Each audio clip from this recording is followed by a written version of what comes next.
Nous avons des relations, des partenariats privilégiés avec la Tunisie. Nous avons établi nos relations diplomatiques en 1956 et après nous avons ouvert notre ambassade en 1969 en Tunisie. Donc l'année dernière, nous avons fêté le 50e anniversaire de l'ouverture matérielle de l'ambassade du Japon en Tunisie. Donc nous avons fait plusieurs événements à caractère culturel, nous avons fêté. Donc c'est une amitié très profonde. À titre d'exemple, l'actuel Premier ministre Shinzo Abe, et son père, M. Shintaro Abe, qui était ministre des Affaires étrangères il y a une trentaine d'années, il a établi une association parlementaire d'amitié avec la Tunisie. Et donc cette famille Abe est très étroitement liée avec la Tunisie. Et le frère du Premier ministre Abe est actuellement le président de cette même association parlementaire d'amitié tuniso-japonaise. Grâce à ce soutien politique, nous avons développé beaucoup de projets économiques dans le domaine de l'infrastructure et du développement des ressources humaines. Donc nous avons développé un vrai partenariat privilégié avec votre pays. La JICA, c'est une agence de développement économique sous l'égide du ministère des Affaires étrangères.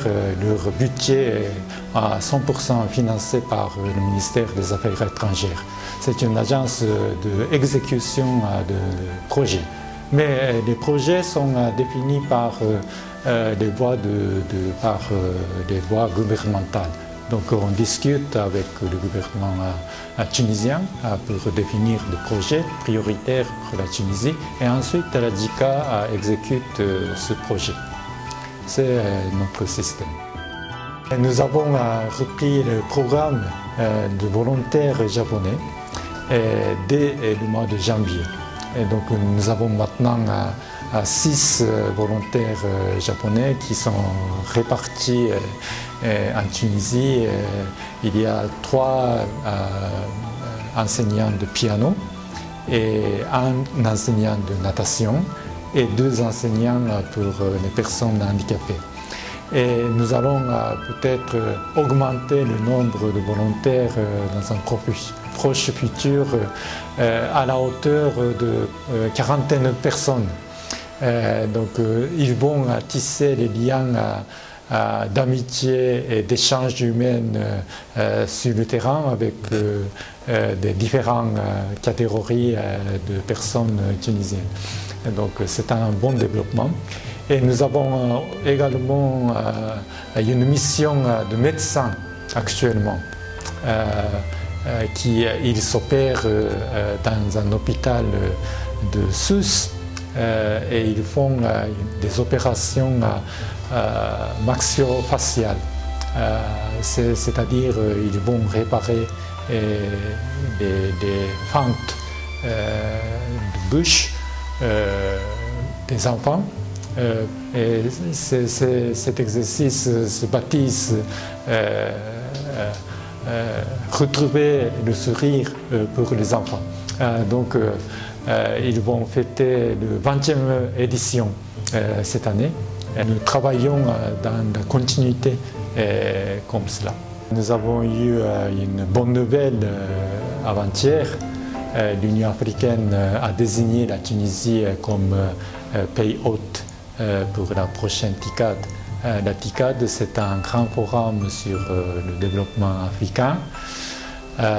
C'est le plus ancien forum de ce genre créé en 1993 et le plus grand forum aussi avec les participants de plus de 10 000 personnes. Donc je félicite la Tunisie pour cette désignation et j'espère bien travailler étroitement avec la Tunisie pour la réussite de ce sommet. À cette occasion, ce sera fait en 2022. Le Premier ministre japonais va diriger une grande délégation pas uniquement de fonctionnaires, mais aussi de chefs d'entreprise.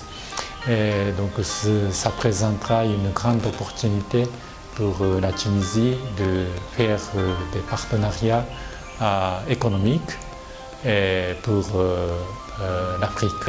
La Tunisie est un pays avec beaucoup de potentialités comme la porte d'entrée et une plateforme pour aller en Afrique subsaharienne.